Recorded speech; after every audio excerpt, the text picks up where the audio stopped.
पश्चिम बंगाल की 294 विधानसभा सीटों के लिए अब इस राज्य में जोर आजमाइश देखी जा रही है। बीजेपी नेता शुभेंदु अधिकारी ने भी ममता बनर्जी के बाद अपना नॉमिनेशन भर दिया। उसके बाद उन्होंने कहा है कि ममता को 50,000 वोटों से चुनाव हराएंगे। अगर चुनाव नहीं हरा सके तो राजनीति से ही संन्यास लेंगे। और इस राज्य में क्या कुछ चल रहा है, कैसे बीजेपी के बड़े नेता ममता सरकार को घेरने के लिए सड़कों पर उतरे से बातचीत करेंगे। वेस्ट बंगाल से हमारे सहयोगी जय चौधरी इस वक्त हमारे साथ जुड़े हुए हैं। जय, स्वागत है आपका। आप बिल्कुल ग्राउंड पर हैं, सब चीज देख रहे हैं।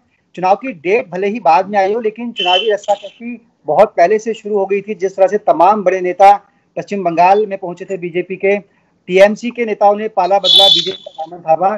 शुभेंदु अधिकारी ने आज नॉमिनेशन भर दिया है। क्या कुछ कहेंगे, किस तरह की सियासत इस वक्त वेस्ट बंगाल में देखने को मिल रही है?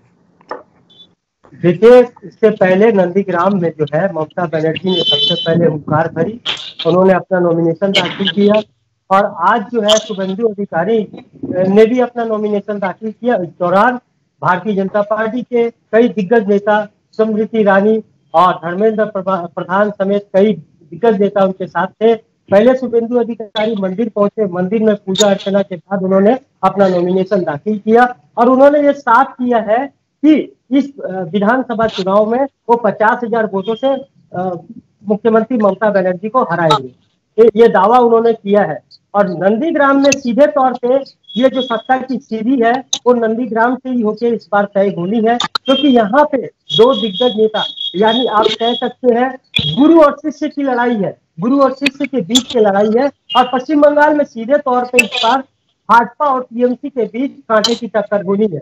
आप नंदीग्राम के वोटर का अगर आप मत जानेंगे तो वोटर कुछ 40% वोटर जो है ममता बनर्जी के पक्ष में है, तो 40% वोटर जो है शुभेंदु अधिकारी के पक्ष में है, तो करीब करीब 20% वोटर जो है वो साइलेंट मोड में है। चुनाव तो 294 सीटों पर है, लेकिन नंदीग्राम ही फोकस क्यों? क्या ममता इस सीट से चुनाव लड़ रही हैं या कभी उनके शिष्य रहे शुभेंदु अधिकारी इस सीट पर चुनाव लड़ रहे हैं, या और भी दूसरी कुछ वजह है? देखिए, शुभेंदु अधिकारी ममता के घनिष्ठ थे, करीबी थे और ममता सरकार में मंत्री थे।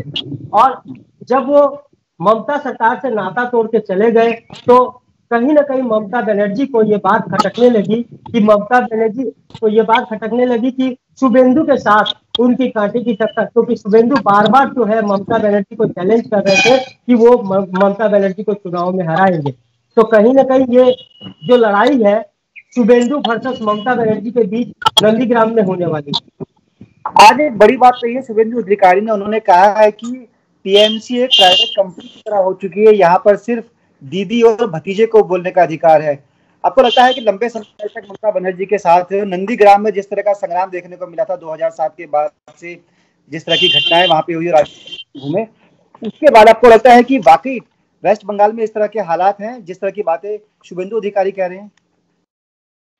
देखिए, वेस्ट बंगाल में जो हालात है अभी ऐसा कोई माहौल नहीं है जिसको लेकर चर्चा की जाए, क्योंकि अभी पहले तो धर्म पे बात होती थी, अभी Modi versus Suvendu, BJP versus Mamata Banerjee हो रही है, तो कभी कुछ हो रहा है। चुनावी मुद्दे से भटकाया जा रहा है जनता को। ये जनता का कहना है कि चुनावी मुद्दे से सिर्फ चुनाव का माहौल है बोल के मुद्दों से जनता को भटकाया जा रहा है।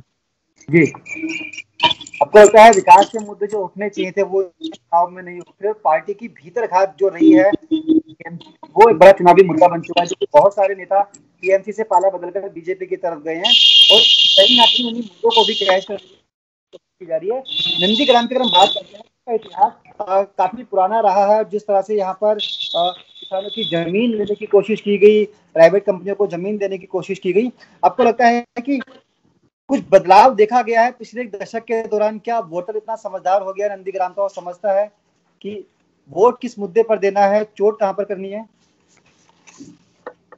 देखिए, पश्चिम बंगाल जो है उसमें वोटर भली भांति जानते हैं कि उनको कहाँ वोट करना है।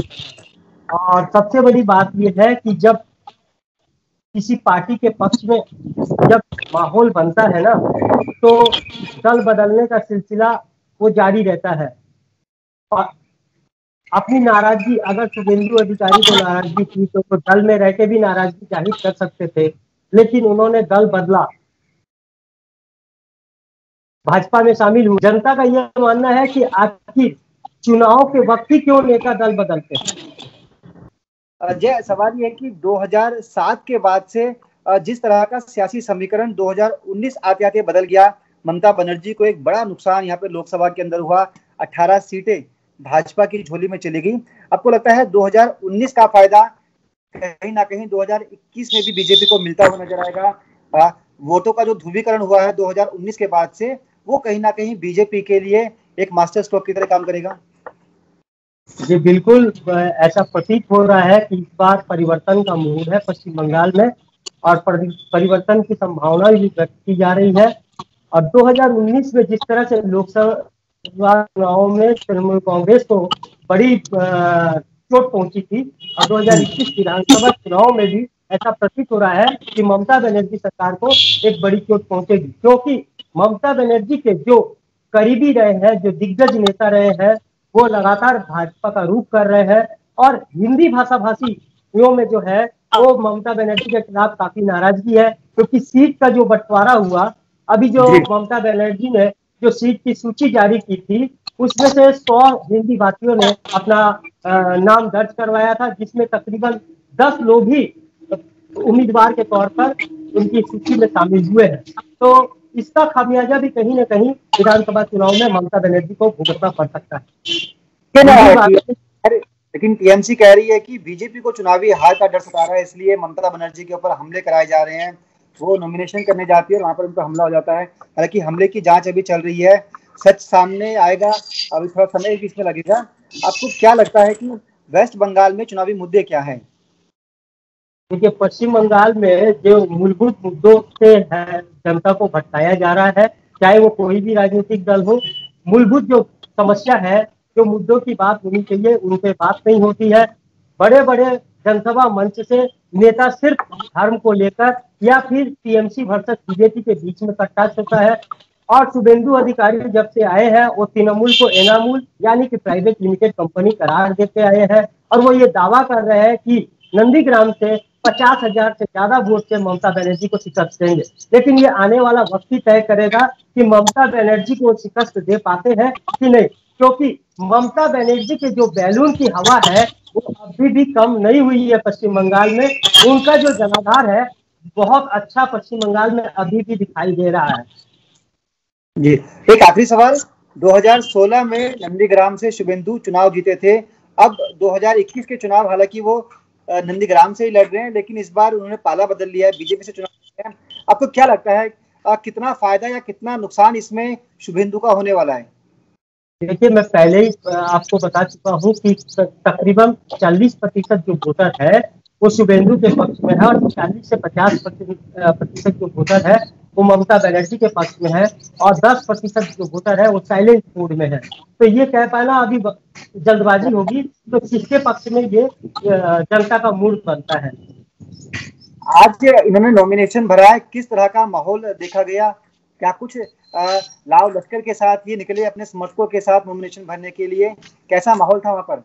देखिए, नॉमिनेशन भरने के दौरान रोड शो हुआ। रोड शो में भाजपा के कई दिग्गज नेता शुभेंदु अधिकारी के साथ शामिल रहे, और भारी जन समर्थन भी देखने को मिला है और उत्साह भी देखने को मिला है, और शुभेंदु अधिकारी के चेहरे पर एक चमक देखने को मिल रही थी। इससे प्रतीत होता है कि शुभेंदु अधिकारी अपनी जीत को लेकर आश्वस्त है।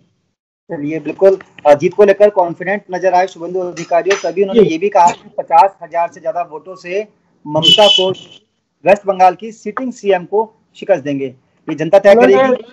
जी, उन्होंने एक बात और साफ कही है कि अगर मैं नंदीग्राम से चुनाव नहीं जीत पाया तो मैं राजनीति से संन्यास ले लूंगा, क्योंकि उन्होंने कहा, ये भी कहा है कि मैं भूमि पुत्र हूँ, यानी कि नंदीग्राम की भूमि में उनका जन्म हुआ, वो भूमि पुत्र है वहां के, और नंदीग्राम में उनका अच्छा दबदबा भी माना जाता है।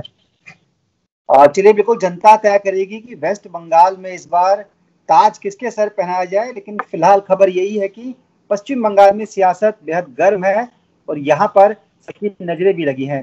बहुत बहुत शुक्रिया जय। तमाम जानकारी के लिए आप खबर पर नजर बनाए रखिए, आपसे आगे भी संपर्क करेंगे और ताजा अपडेट मिलेंगे। बहुत बहुत शुक्रिया बातचीत के लिए। जी धन्यवाद।